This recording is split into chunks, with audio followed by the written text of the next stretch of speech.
जिले के 3 नागरिकों से माननीय प्रधानमंत्री जी द्वारा सीधे संवाद किया जाएगा।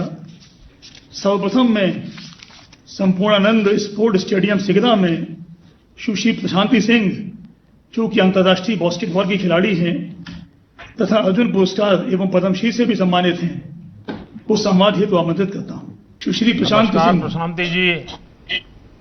नमस्कार आदरणीय प्रधानमंत्री जी और हमारे काशी के चहेते सांसद। इस समय तो आप लोग दिवाली की तैयारियों में लगे होंगे।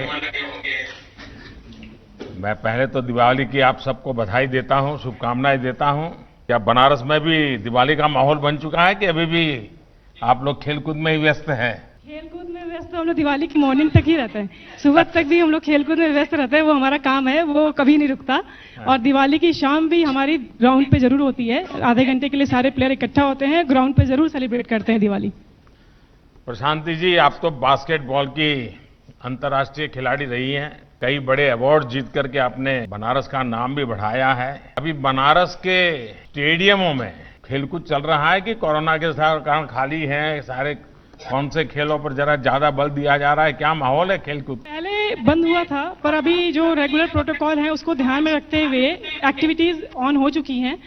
और कोरोना काल का इन्होंने अपॉर्चुनिटी का फायदा भी उठाया कि जो मेरे पीछे जो ये भवन है, चेंजिंग रूम, इसको तैयार कर दिया। वो बहुत अच्छी चीज हुई कि चलिए हम कुछ दिन के लिए घर बैठे, तो इन्होंने हमारा ध्यान रखा। और ये चेंजिंग रूम जो बन गया है, पहले इसी सीढ़ियों पे हम लोग लंच और टिफिन करते थे घर से ला करके, क्योंकि अंदर कुछ रूम ही नहीं थे। तो ये हो गया और 56 बेड वाला एक हॉस्टल बन गया। तो एक सुविधा हो गई कि जो धर्मशालाओं में रुकवाना पड़ता था और अच्छा नहीं लगता था, क्योंकि हम लोग जब पूर्वांचल से और काशी से कहीं बाहर खेलने जाते थे तो हमें तो अच्छी सुविधा मिलती थी, पर हमारे यहाँ कोई आता था तो वो बहुत एम्बैरसिंग होता था। तो अब राज्य स्तर पे प्रतियोगिताओं के लिए हम तैयार हैं और मुझे ऐसी आशा है कि हम जल्दी ही राष्ट्रीय और अंतर्राष्ट्रीय स्तर के लिए भी तैयार हो जाएंगे। चलिए, आपकी बहुत लंबे अरसे की जो रिक्वायरमेंट थी, और कभी कभी स्टेडियम तो बन जाते हैं, लेकिन खिलाड़ियों के लिए जो व्यवस्थाएं चाहिए उसकी प्रायोरिटी जरा पीछे हो जाती है। मैं कभी कभी कहता हूं कि आफत को हमें अवसर में पलटना चाहिए। काशीवासियों ने आफत के समय को एक अवसर में पलटा और ये चेंजिंग रूम, आवासीय भवन, ये सब बना दिया। और मुझे विश्वास है कि इसके कारण खिलाड़ियों को तो बहुत लाभ होगा ही होगा, और एक प्रकार से ईज ऑफ स्पोर्टिंग इसका एक अवसर बनाएगा। इसका लाभ अभी क्या लगता है आपके खेल जगत के साथियों में इसकी चर्चा हो रही है?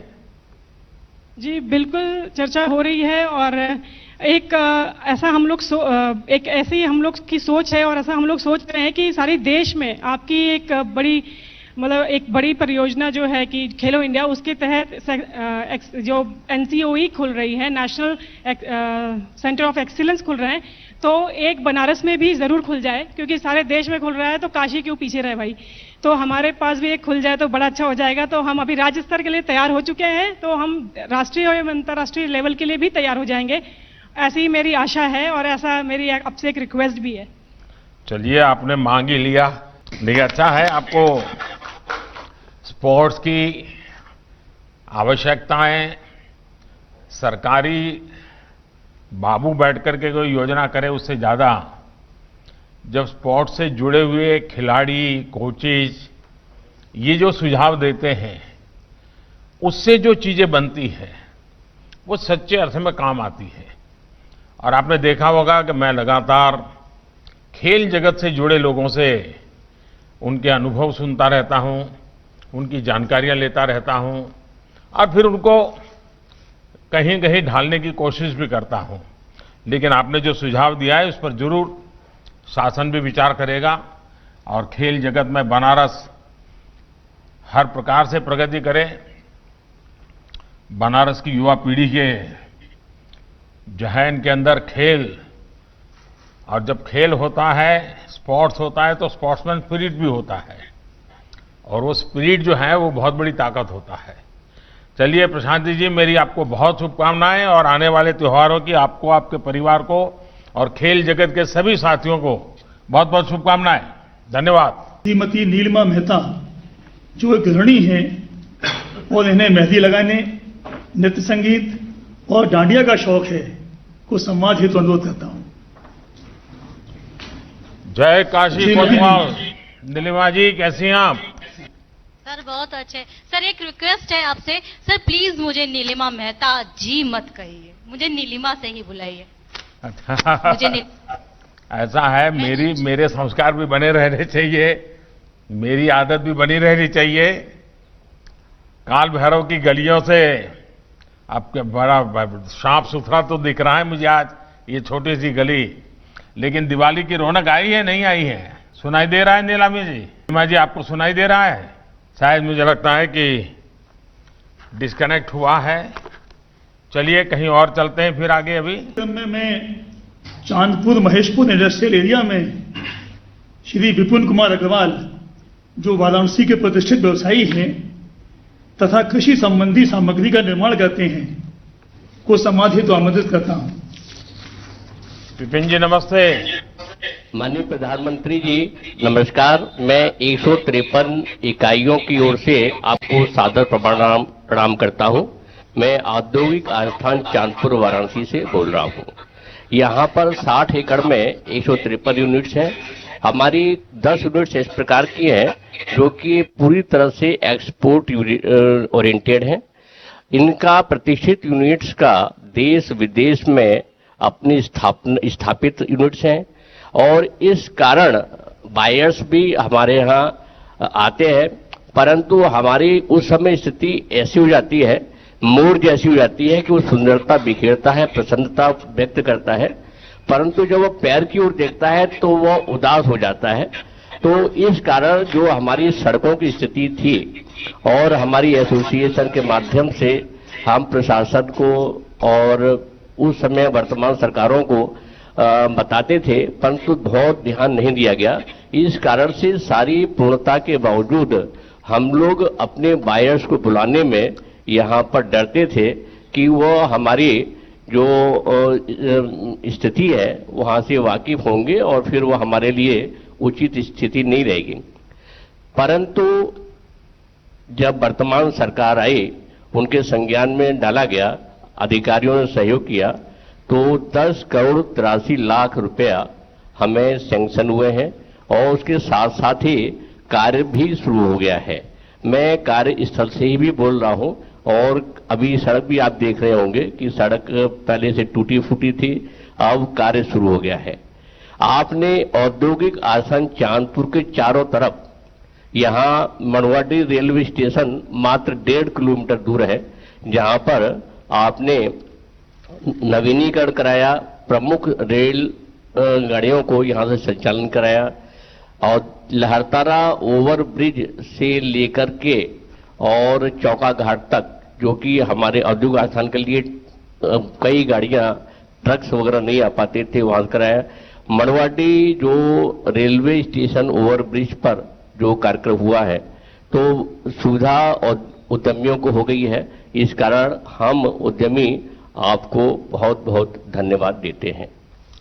विपिन जी भाई, ये बात तो आपने कहा कि सरकार ये कर रही है, सरकार वो कर रही है, करना भी चाहिए और अब तक नहीं हुआ उसका कारण जो नुकसान हुआ है वो भी हम समझ सकते हैं। लेकिन मैं स्वयं ऐसे छोटे छोटे औद्योगिक इकाइयों में कई बार जा चुका हूं। मेरे मन में हमेशा एक शिकायत रहती है, जो औद्योगिक इकाई होती है उसके अंदर जो मालिक या मैनेजर बैठते हैं उसकी चैम्बर तो बहुत बढ़िया होती है, लेकिन बाकी वहां देखिए अपने जो कारीगर काम करते हैं उनके खाने के लिए जगह, उनके टॉयलेट, और मान लीजिए 25-30 छोटी छोटी इंडस्ट्री है तो बाहर की सफाई, थोड़ी उसकी रौनक, इसके प्रति एक संगठित प्रयास करे तो कोई ज्यादा खर्चा नहीं होता है, क्योंकि आप ही की अमानत है।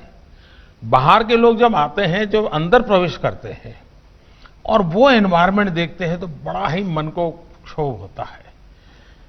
और मैं मानता हूं कि आप लोगों ने, विपिन जी आप तो बड़े जागरूक नागरिक हैं, आपने इस प्रकार से चिंताएं भी की हैं। एक परिसर की पूरी,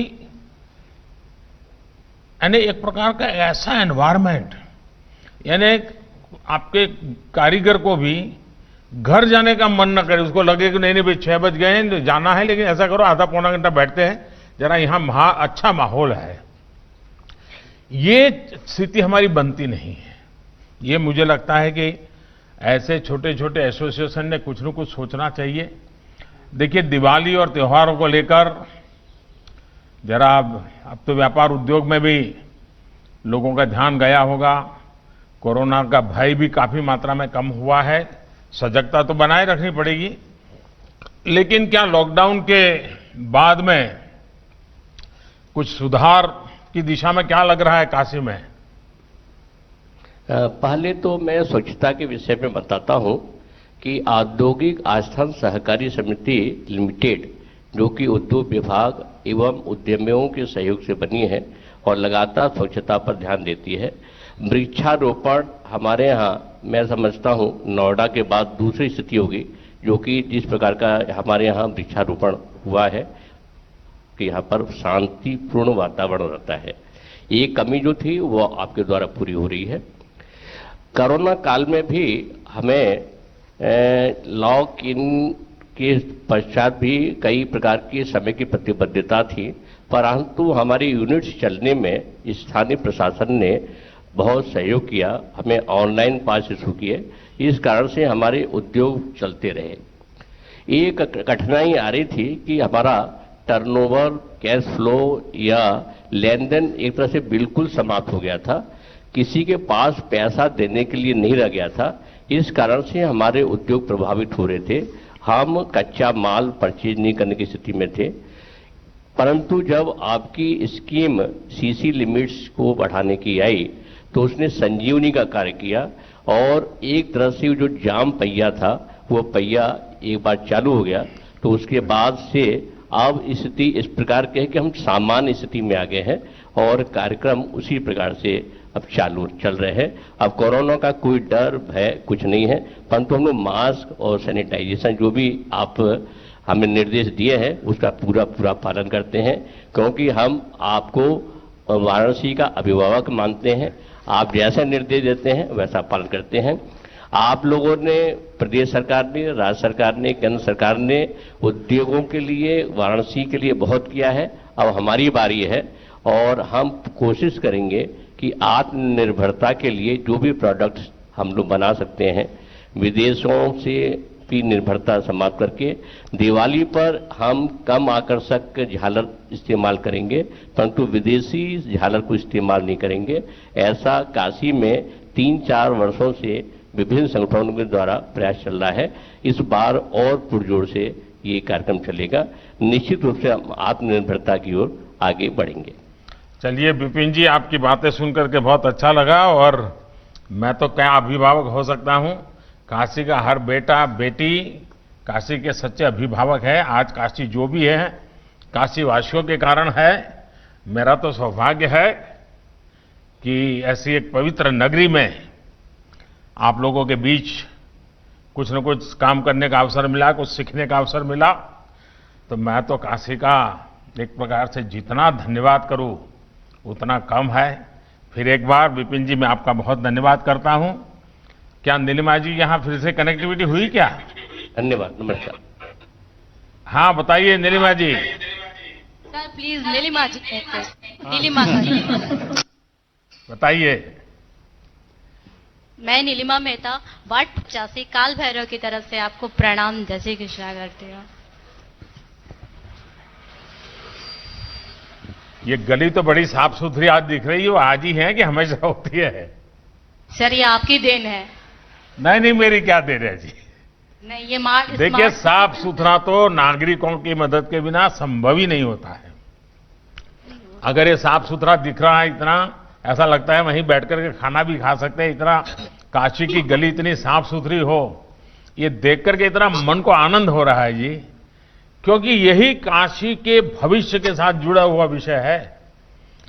काशी लोग देखने आते हैं, काशी से प्रेरणा लेने आते हैं, और जब काशी के एक एक गली, एक एक कण को लोग पवित्र मानते हैं, और आपने जिस प्रकार से रौनक बनाई है, तो मैं तो आपके इस इलाके के सभी लोगों को बधाई देता हूं।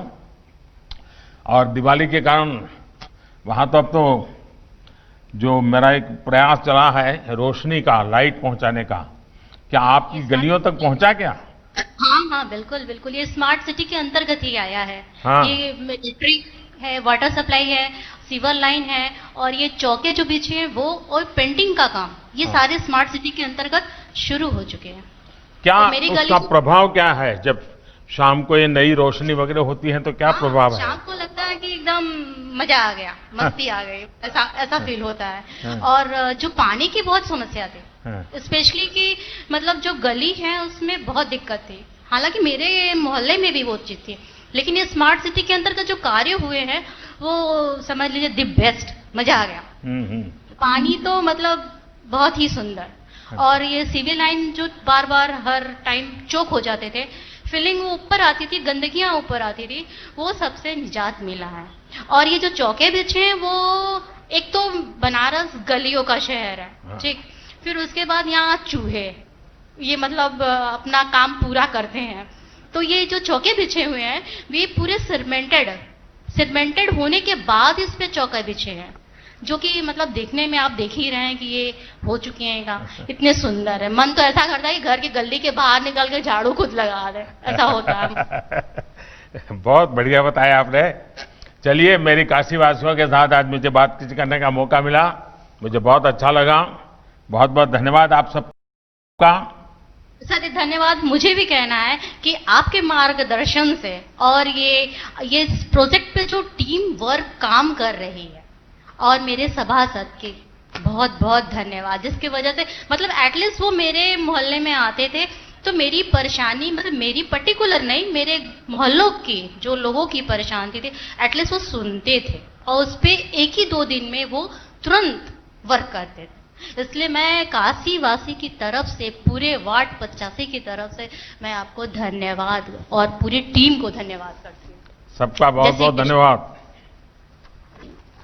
मैं अत्यंत आदरपूर्वक माननीय प्रधानमंत्री जी से अनुरोध करता हूं कि वो अपना आशीर्वचन देने की कृपा करें। अभी आप सभी साथियों से मुझे बात करने का मौका मिला, जरा मुझे अच्छा लगा। और शहर में विकास के जो काम हो रहे हैं, जो निर्णय सरकार ने लिए हैं, उनका लाभ बनारस के लोगों को भी हो रहा है। और ये सब कुछ हो रहा है तो इसके पीछे बाबा विश्वनाथ का ही आशीर्वाद है। और इसलिए जब मैं आज भले वर्चुअली यहां आया हूं, लेकिन जो हमारे काशी की परंपरा है, उस परंपरा को निभाए बिना न हम आगे जा सकते हैं। और इसलिए अभी जो भी मेरे साथ कार्यक्रम में जुड़े हैं, हम सभी एक साथ बोलेंगे, हर हर महादेव। धनतेरस, दीपावली, अन्नकूट, गोवर्धन पूजा और डाला छठ का आप सब लोगन के बहुत बधाई हो। माता अन्नपूर्णा आप सबके धन धान्य से समृद्ध करें।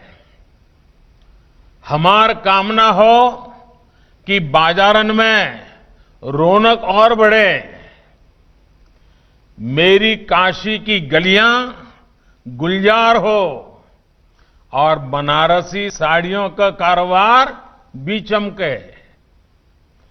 कोरोना से लड़ते हुए भी हमारा किसान भाई खेती पर खूब ध्यान दिलन। बनारस ही नहीं, पूरे पूर्वांचल में यह बार अगहनी फसल अच्छी हो, ई की खबर मितल हो।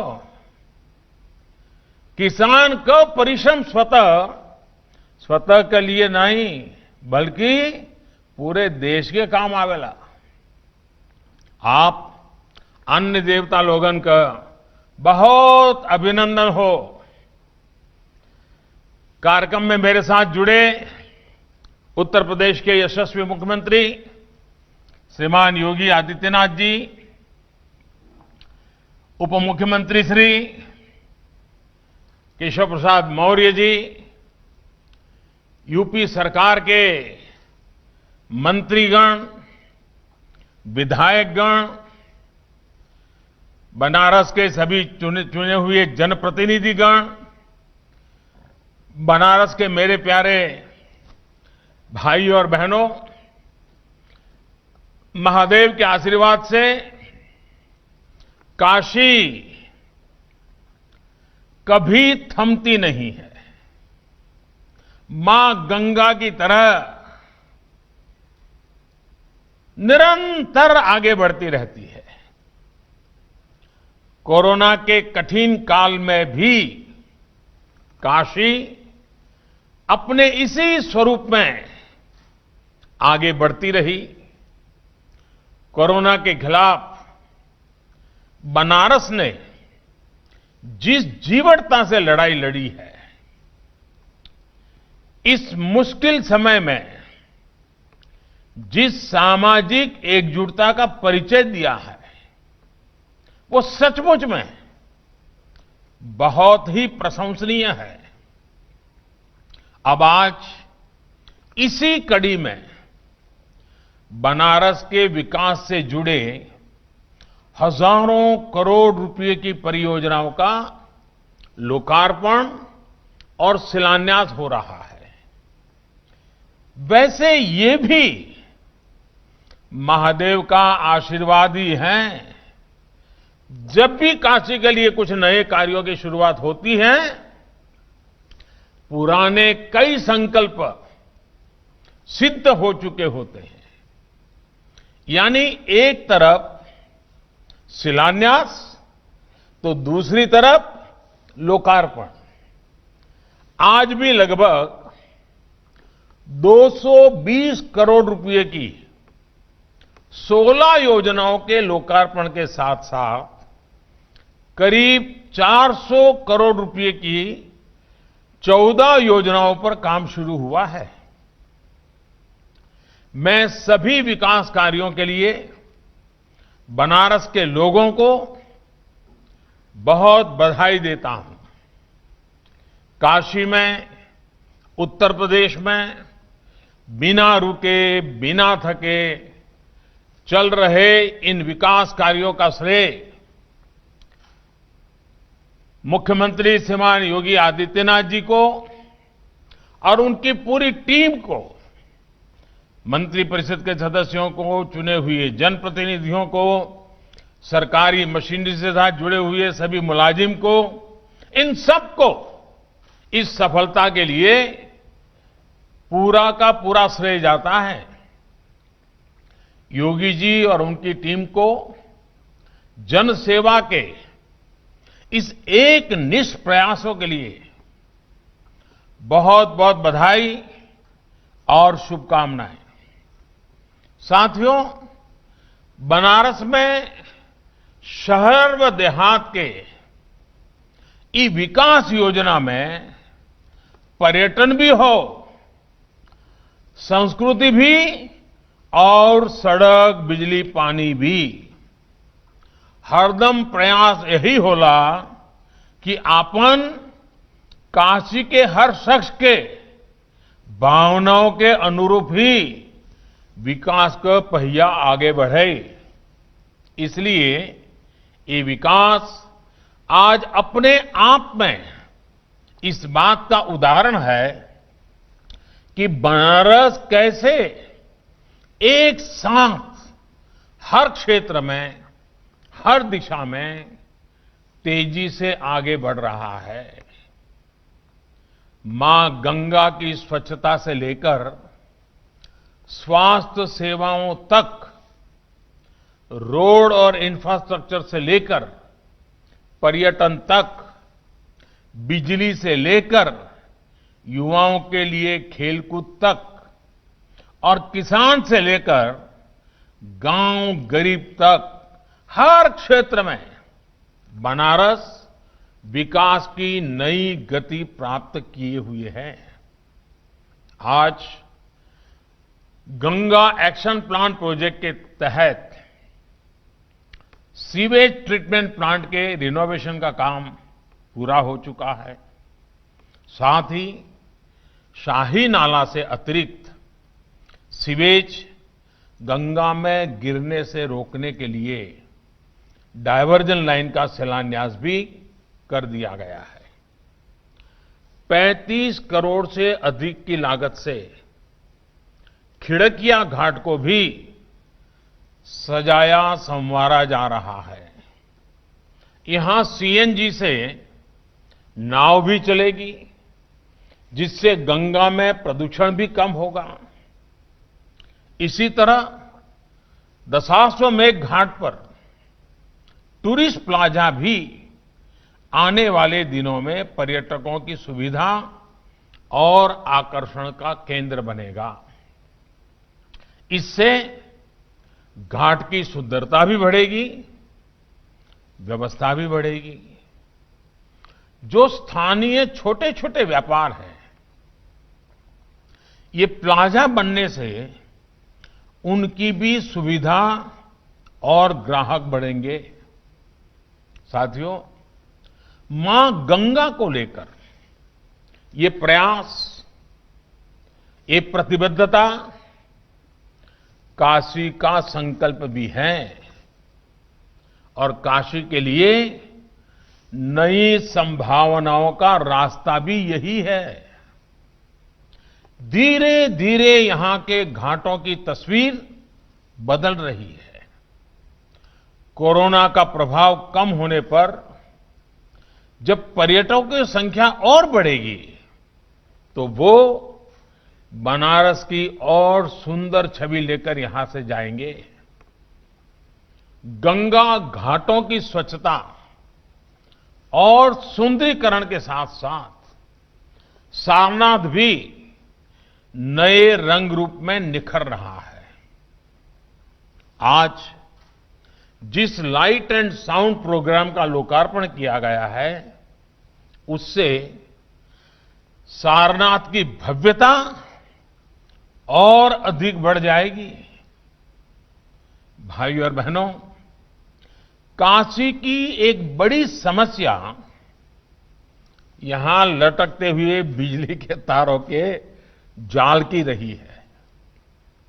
आज काशी का बड़ा क्षेत्र बिजली के तारों के जाल से भी मुक्त हो रहा है। तारों को अंडरग्राउंड करने का एक और चरण आज पूरा हो चुका है। कैंट स्टेशन से लहुराबीर, भोजूबीर से महावीर मंदिर, कचहरी चौराहा से भोजूबीर तिराहा, ऐसे 7 रूट्स पर भी बिजली के तारों से अब छुटकारा मिल गया है। इतना ही नहीं, स्मार्ट एलईडी लाइट से गलियों में रोशनी और सुंदरता भी फैलेगी। साथियों, बनारस की कनेक्टिविटी हमेशा से हमारी सरकार की सर्वोच्च प्राथमिकता रही है। काशी वासियों का और काशी आने वाले हर पर्यटक, हर श्रद्धालु का समय सड़क जाम में न व्यर्थ हो, इसके लिए नए इंफ्रास्ट्रक्चर का निर्माण किया जा रहा है। बनारस में आज एयरपोर्ट पर सुविधाएं बढ़ रही हैं। बाबतपुर से शहर को कनेक्ट करने वाली सड़क भी अब बनारस की नई पहचान बनी है। आज एयरपोर्ट पर 2 पैसेंजर बोर्डिंग ब्रिज, उसका लोकार्पण होने के बाद इन सुविधाओं को और विस्तार होगा। ये विस्तार इसलिए भी जरूरी है क्योंकि 6 वर्ष पहले, यानी आपने मुझे आपकी सेवा करने का अवसर दिया, उसके पहले बनारस में हर दिन 12 फ्लाइट चलती थी। आज इससे 4 गुना, यानी 48 फ्लाइट चलती हैं, 48 फ्लाइट्स। यानी बनारस में सुविधाएं बढ़ती देख बनारस आने वाले लोगों की संख्या भी बढ़ रही है। भाइयों और बहनों, बनारस में तैयार हो रहा आधुनिक इंफ्रास्ट्रक्चर यहां रहने वाले और यहां आने वाले दोनों ही तरह के लोगों का जीवन आसान बना रहे हैं। एयरपोर्ट से जुड़ी कनेक्टिविटी के साथ साथ रिंग रोड हो, महमूरगंज मन्नूवाड़ी फ्लाईओवर हो, NH-56 का चौड़ीकरण हो, बनारस आज रोड इंफ्रास्ट्रक्चर का भी कायाकल्प होते देख रहा है। शहर के भीतर और आसपास के इलाकों में भी सड़कों की तस्वीर बदली है। आज भी वाराणसी के अलग अलग क्षेत्रों के लिए सड़क निर्माण कार्यों का काम शुरू हुआ है। नेशनल हाईवे, फुलवरिया लहरतारा मार्ग, वरुणा नदी और 3 पुल और कई सड़कों का निर्माण, ऐसे कितने ही काम हैं जो आने वाले समय में बहुत जल्दी पूरे होने वाले हैं। रोडवेज के इस नेटवर्क के साथ साथ बनारस अब वाटरवेज की कनेक्टिविटी में भी एक मॉडल बन रहा है। हमारे बनारस में आज देश का पहला इनलैंड वाटरपोर्ट बन चुका है। भाइयों और बहनों, बीते 6 सालों से बनारस में हेल्थ इंफ्रास्ट्रक्चर पर भी अभूतपूर्व काम हुआ है, और मैं कह सकता हूं अभूतपूर्व काम हुआ है। आज काशी यूपी ही नहीं बल्कि एक तरह से पूरे पूर्वांचल के लिए स्वास्थ्य सुविधाओं का हब बनता जा रहा है। आज रामनगर में लाल बहादुर शास्त्री अस्पताल के मॉडर्नाइजेशन से जुड़े कामों के लोकार्पण से काशी की इस भूमिका का विस्तार हुआ है। रामनगर के अस्पताल में अब मैकेनाइज्ड लॉन्ड्रीज, व्यवस्थित रजिस्ट्रेशन काउंटर और कर्मचारियों के लिए आवासीय परिसर जैसी सुविधाएं उपलब्ध होगी। होमी भाभा कैंसर हॉस्पिटल और पंडित महामना मालवीय कैंसर हॉस्पिटल जैसे बड़े कैंसर इंस्टीट्यूट यहां पहले से ही सेवाएं दे रहे हैं। इसी तरह ESIC अस्पताल और BHU सुपर स्पेशलिटी अस्पताल की भी यहां गरीब से गरीब साथियों को, गर्भवती महिलाओं को बेहतर स्वास्थ्य सुविधाएं दे रहे हैं। साथियों, बनारस में आज जो ये चौतरफा विकास हो रहा है, हर सेक्टर में विकास हो रहा है, उसका पूर्वांचल सहित पूरे पूर्वी भारत को लाभ हो रहा है। अब पूर्वांचल के लोगों को छोटी छोटी जरूरतों के लिए दिल्ली और मुंबई के चक्कर नहीं लगाने पड़ते। बनारस और पूर्वांचल के किसानों के लिए तो स्टोरेज से लेकर ट्रांसपोर्ट तक की अनेक सुविधाएं बीते सालों में यहां तैयार की गई है। इंटरनेशनल राइस इंस्टीट्यूट का सेंटर हो, मिल्क प्रोसेसिंग प्लांट हो, पेरिशेबल कार्गो सेंटर का निर्माण हो, ऐसी अनेक सुविधाओं से यहां के किसानों को बहुत लाभ हो रहा है। ये भी हमारे लिए गर्व की बात है कि इस साल पहली बार वाराणसी क्षेत्र से फल, सब्जी और धान को विदेश के लिए निर्यात किया गया है। किसानों के लिए बनी स्टोरेज सुविधाओं को विस्तार देते हुए आज कपसेठी में 100 मेट्रिक टन स्टोरेज क्षमता वाले गोदाम का लोकार्पण भी किया गया है। इसके अलावा जनसा में भी मल्टीपर्पज बीज गोदाम और डिसेमिनेशन सेंटर बनाया गया है। भाइयों और बहनों, गांव, गरीब और किसान आत्मनिर्भर भारत अभियान के सबसे बड़े स्तंभ भी हैं और सबसे बड़े लाभार्थी भी हैं। हाल में जो कृषि सुधार हुए हैं, उनसे किसानों को सीधा लाभ होने वाला है। बाजार से उनकी सीधी कनेक्टिविटी सुनिश्चित होने वाली है। किसानों के नाम पर किसानों की मेहनत को हड़प जाने वाले बिचौलियों और दलालों को अब सिस्टम से बाहर किया जा रहा है। इसका सीधा लाभ उत्तर प्रदेश के, पूर्वांचल के, बनारस के हर किसान को होने वाला है। साथियों, किसान की तरह ही रेहड़ी पटरी ठेला चलाने वाले साथियों के लिए भी एक बहुत ही महत्वाकांक्षी योजना शुरू की गई है। आज प्रधानमंत्री स्वनिधि योजना के जरिए रेहड़ी पटरी वाले भाइयों बहनों को आसान लोन मिल रहा है। कोरोना के कारण इनको जो दिक्कतें आई वो दूर हो सके, उनका काम फिर से शुरू हो सके, इसके लिए उन्हें 10,000 रुपये की लोन सहायता दी जा रही है। इसी तरह गांव में रहने वाले लोगों को गांव की जमीन, गांव के घर का कानूनी अधिकार देने के लिए स्वामित्व योजना शुरू की गई है।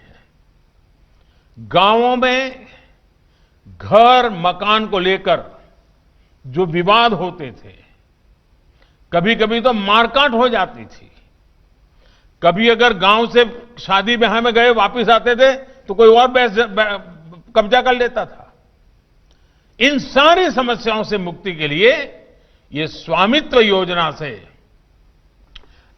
इस योजना से मिले प्रॉपर्टी कार्ड के बाद इस प्रकार की मुसीबतों की गुंजाइश नहीं रह जाएगी। अब गांव के घर या जमीन पर ये प्रॉपर्टी कार्ड आपके पास होने के कारण बैंक से ऋण मिलना भी आसान हो जाएगा। साथ ही जमीन पर अवैध कब्जेदारी का खेल भी खत्म हो जाएगा। पूर्वांचल को, बनारस को इन योजनाओं को बहुत बड़ा लाभ मिलने वाला है। साथियों, हमारे शास्त्रों में कहा गया है, काश्याम ही काशते काशी, काशी सर्व प्रकाशिका, अर्थात काशी को काशी ही प्रकाशित करती है और काशी सभी को प्रकाशित करती है। इसलिए आज विकास का जो प्रकाश फैल रहा है, जो बदलाव हो रहा है, ये सब काशी और काशीवासियों के आशीर्वाद का ही परिणाम है। काशी के आशीर्वाद से ही साक्षात महादेव का आशीर्वाद है, और जब महादेव का आशीर्वाद है तो बड़े से बड़ा काम भी आसान हो जाता है। मुझे विश्वास है कि काशी के आशीर्वाद से विकास की ये गंगा ऐसे ही कल कल करती रहेगी, अविरल बहती रहेगी। इन्हीं शुभकामनाओं के साथ आप सभी को एक बार फिर दीपावली, गोवर्धन पूजा और भैया दूज की हार्दिक बधाई। और मेरा आपसे एक आग्रह और भी है। आजकल आप देख रहे हैं, लोकल के लिए वोकल, वोकल फॉर लोकल, इसके साथ ही लोकल फॉर दिवाली, इसके मंत्र को, इसकी गूंज चारों तरफ अब सुनाई देने लगी है। मेरा बनारस के लोगों से भी और देशवासियों से भी मेरा कहना है, लोकल फॉर दिवाली को खूब प्रमोट करें, खूब प्रचार करें। हर एक व्यक्ति जब गर्व के साथ लोकल सामान खरीदेगा, लोकल की चर्चा करेगा, लोकल प्रोडक्ट का गौरव करेगा, नए नए लोगों तक ये बात पहुंचाएगा कि हमारे लोकल प्रोडक्ट कितने अच्छे हैं, कितने शानदार हैं, किस तरह हमारी पहचान है, तो ये बातें दूर दूर तक जाएगी। इससे स्थानीय पहचान तो मजबूत होगी ही। जो लोग इन सामानों को बनाते हैं, उनकी दिवाली भी और रोशन हो जाएगी। इसलिए मैं देशवासियों को दिवाली की पूर्व बार बार आग्रह करता हूं कि हम लोकल के लिए आग्रही बने। हर कोई वोकल बने लोकल के लिए, दिवाली बनाए लोकल के साथ। आप देखिए, पूरी अर्थव्यवस्था में एक नई चेतना आ जाएगी, नई जान आ जाएगी। वो चीजें जिसमें मेरे देशवासी के पसीने की महक हो, जो चीजें मेरे देश के नौजवानों की बुद्धि शक्ति का परिचायक हो, वो चीजें जो मेरे देश के अनेक परिवारों को नए उमंग और उत्साह के साथ नए संकल्प लेकर के अपने कार्य का विस्तार करने की ताकत देती है, उन सब के लिए एक हिंदुस्तानी के नाते मेरे देशवासियों के प्रति मेरा कर्तव्य बनता है। मेरे देश की हर चीज के लिए मेरा कमिटमेंट बनता है। आइए, इसी भावना के साथ लोकल के लिए वोकल बने, दिवाली लोकल से मनाएं। और सिर्फ दिए नहीं, वरना कुछ लोगों को तो लगता है लोकल मतलब दिया ले लो। नहीं भाई, हर चीज कोई ऐसी चीज हो जो बिल्कुल हमारे देश में बनना संभव ही नहीं है, हम जरूर बाहर से लेना पड़ेगा। मैं ये भी नहीं कहूंगा कि आपके घर में बाहर से कोई चीज पहले लाई हुई है उसको फेंक दो, गंगा जी में बहा दो। जी नहीं, मैं ऐसे नहीं कहता। मैं इतना ही चाहता हूं, मेरे देश के लोग जो पसीना बहा रहे हैं, मेरे देश के नौजवान जो अपनी बुद्धि, शक्ति, सामर्थ्य से कुछ न कुछ नए करने की कोशिश कर रहे हैं, उनकी उंगली पकड़ना हम सबका दायित्व बनता है, उनका हाथ पकड़ना हम सबका दायित्व बनता है। उनकी चीजें लेते हैं, उनका हौसला बुलंद हो जाता है। आप देखिए, देखते ही देखते विश्वास से भरा हुआ एक नया पूरा वर्ग तैयार हो जाएगा, जो हिंदुस्तान को नई ऊंचाइयों पर ले जाने के लिए एक नई शक्ति के रूप में जुड़ जाएगा। और इसलिए मैं आज फिर से एक बार मेरे काशी वासियों से जब बात कर रहा हूं, तब दिवाली की शुभकामनाओं के साथ साथ काशी से जब मैंने मांगा, जो मांगा, काशी ने जी भर करके मुझे दिया है, खुले मन से दिया है।